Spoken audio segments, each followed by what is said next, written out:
sommes en l'an 2015, dans l'une des vieilles villes du Cameroun, Konsamba.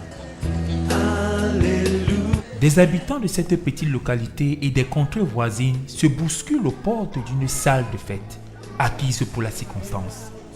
À l'intérieur de cette bâtisse publique, une foule bondée de plus de 500 personnes confondues, hommes, femmes et enfants.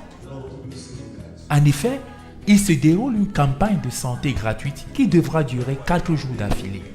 Une équipe de bénévoles constituée d'évangélistes, de pasteurs, des médecins, de pharmaciens, de biologistes, d'infirmiers et de secouristes à pied d'œuvre soulage les souffrances des populations qui reçoivent les consultations gratuites, des examens de laboratoire gratuits, aussi bien que des médicaments gratuitement. Cette même campagne de santé eut lieu à Ibolova en 2014 et l'année dernière à Bangante, un village de l'ouest du Cameroun, 900 personnes ont bénéficié des soins de santé gratuits.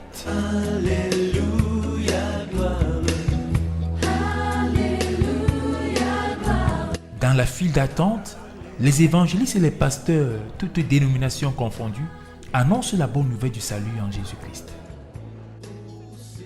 Cette campagne est venue apporter une solution à un besoin, le besoin des populations, un besoin sur le plan spirituel, mais aussi un besoin sur le plan de la santé physique. Lui, c'est l'apôtre Jean-Paul Sartre, coordonnateur général du ministère du Salut de toutes les familles de la Terre, en abrégé MSTFD.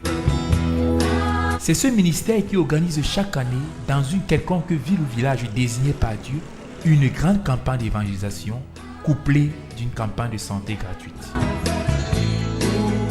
Depuis l'an 2013 jusqu'alors, le ministère du Salut de toutes les familles de la Terre, ministère à vocation évangélique et interdénominationnelle, a parcouru plusieurs localités du Cameroun, Ibolova, Mbalmayo, Ndiki, Konsamba et plus récemment Bangante, des localités quelque peu abandonnées des prédicateurs métropolitains. Ceux-ci avaient la seule vision de gagner les âmes pour Jésus-Christ et répondre ainsi aux besoins des nécessiteux. Une telle vision demande de gros moyens. En termes de coûts, nous pouvons évaluer les médicaments à plus de 3 millions, 54 millions. On essaye d'évaluer les pathologies qu'il peut y avoir dans la région vers laquelle on va venir. Et alors, lorsqu'on l'a déjà fait, on commence donc progressivement à acheter les médicaments. Et tout ce que nous achetons comme médicaments, nous mettons de côté.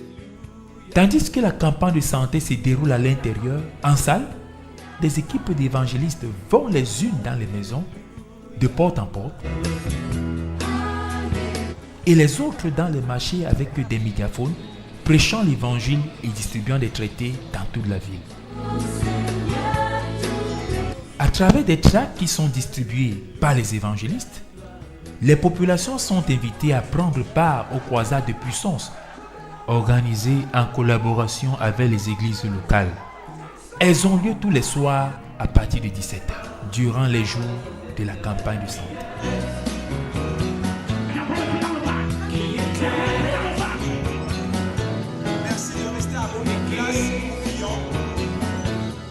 Le volet humanitaire n'est pas du reste.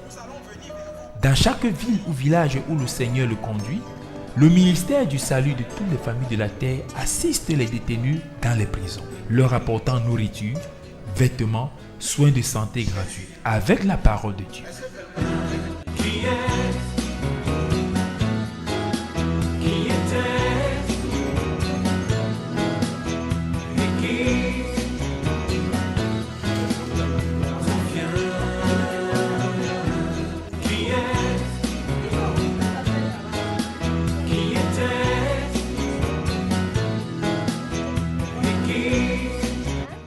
Les malades, nous les avons estimés à environ 900 malades. Nous avions 2 sites, disons 3.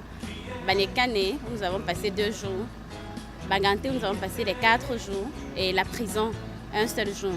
Donc ça fait un total de 900 personnes. Ce n'était pas évident de contenir la masse humaine qui était là. Les efforts d'enregistrement, d'orientation, ce n'était pas évident. C'était vraiment stressant. C'est la grâce de Dieu qui nous a soutenus. Ces campagnes d'évangélisation annuelles, couplées d'une campagne de santé gratuite, ont pour objectif, je cite, prêcher l'évangile, gagner les âmes à Christ, réveiller les enfants de Dieu rétrogrades, raviver la flamme de l'évangélisation dans les cœurs des chrétiens, visiter les prisonniers, consulter les malades, distribuer les médicaments, guérir les malades par la prière et délivrer les captifs. Plusieurs perdus retrouvent la bergerie et les âmes sauvées par le Seigneur et Sauveur Jésus-Christ sont littéralement orientées dans les églises locales, aux soins des pasteurs pour leur croissance spirituelle. Tout cela à la gloire de Dieu le Père. Les enjeux sont grands, les défis sont énormes et le besoin réel. Cette œuvre d'amour et de salut, cette bonne nouvelle de Jésus-Christ, ne saurait atteindre les extrémités de la terre sans votre soutien. Devenez partenaire en soutenant cette vision par vos prières, vos dons, vos legs, vos finances. Pour toute information sur notre ministère et comment faire un don, veuillez nous contacter au Cameroun, en Afrique centrale. Que Dieu vous bénisse.